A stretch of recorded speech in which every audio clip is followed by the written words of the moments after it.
শীতের মৌসুমে খুবই জনপ্রিয় পিঠা হচ্ছে ভাপা পিঠা। এই পিঠা ছোট বড় সবাই খেতে ভালোবাসে। খুব সহজেই এই পিঠাটা বানানো যায়।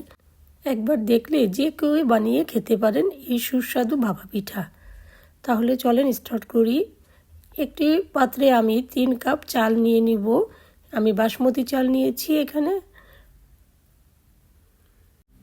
পানি দিয়ে ভালো করে চালগুলো আমি ধুয়ে নিব।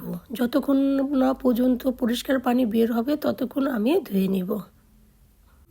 ধোয়ার পর চালগুলো আমি পানির মধ্যে 4 ঘন্টা ভিজিয়ে রাখব।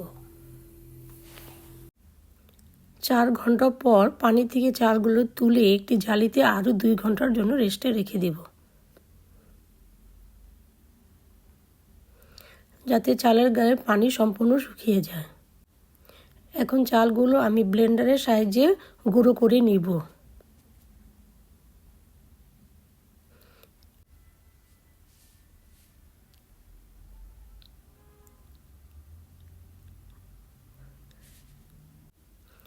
একটি চালনি দিয়ে চালের গুঁড়োগুলো আমি ছেঁকে নিব এবং অবশিষ্ট যে সুজির মতো দানাদার বের হবে এগুলোও আমি আর একবার ব্লেন্ডারের সাহায্যে গুঁড়ো করে নিব।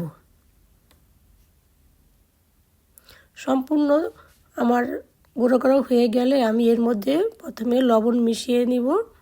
গুঁড়ির সাথে আমি হালকাভাবে দুধ মিশিয়ে নিব। একসাথে বেশি করে দেওয়া যাবে না, হালকা হালকা করে আমি দুধ মিশিয়ে নিব একটু হালকা দানাদার হওয়ার জন্য। এখানে আমার হাফ কাপের মতন দুধ লেগেছে।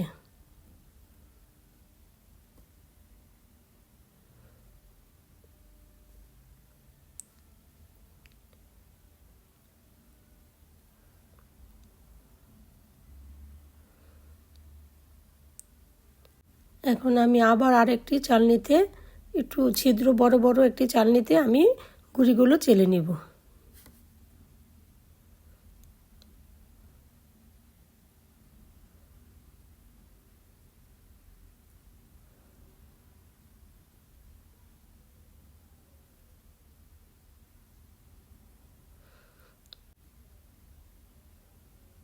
এখানে আমি খেজুরের গুড় ছোট ছোট টুকরো করে নিয়েছি এবং কিছু নারকেল কুড়িয়ে নিয়েছি।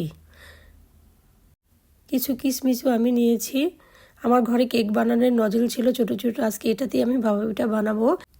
এর মধ্যে প্রথমে আমি চালের গুঁড়ি, তারপর গুড়, নারকেল, আবার চালের গুঁড়ি, গুড়, নারকেল এইভাবে 2টি লেয়ারের মাধ্যমে পিঠাটা আমি তৈরি করব।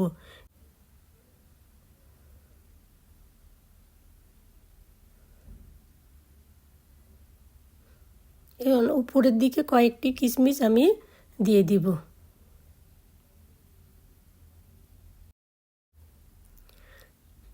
পাতলা পরিষ্কার কাপড় আমি এর উপরে দিয়ে আমি ভাপে বসিয়ে দিব।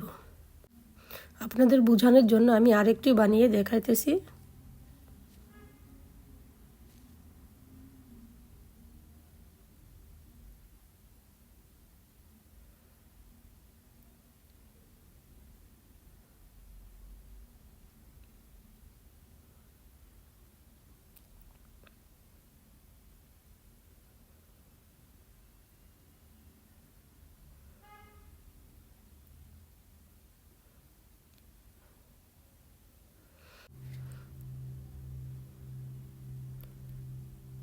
কেক প্যান সহই আমি বসিয়ে দিব। কেক প্যানগুলো আমি খুলব না।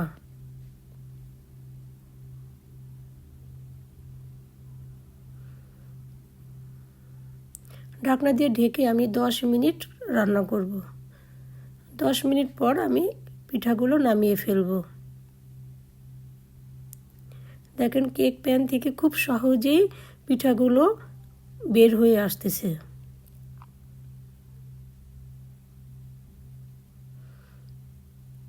খুবই সহজেই আপনারা পিঠাগুলো বানিয়ে খেতে পারেন। আশা করি সবাই এই রেসিপি ফলো করে বানিয়ে খাবেন।